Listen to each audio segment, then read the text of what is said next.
Model paper వచ్చేటప్పటికల్లా completely change అయిపోయింది. మీకు ఇంత ముందు దేంట్లో తీసుకున్న 2 marks 4 marks 7 marks or 8 marks questions మాత్రమే ఉండేవి.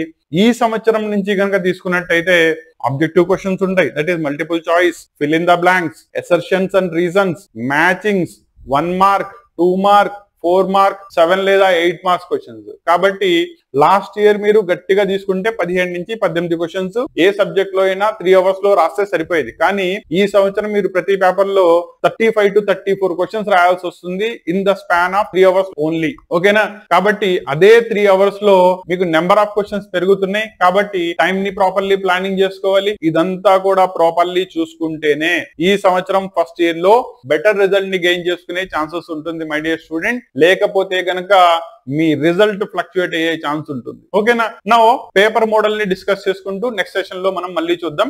ఇప్పటికైతే గనక ఈ పేపర్ ప్యాటర్న్ ని మెయిన్ గా దృష్టిలో పెట్టుకుని మీ ప్రిపరేషన్ ని కొనసాగించండి. ఓకేనా? నెక్స్ట్ సెషన్ లో పేపర్ డిస్కషన్ తో మళ్ళీ కలుద్దాం.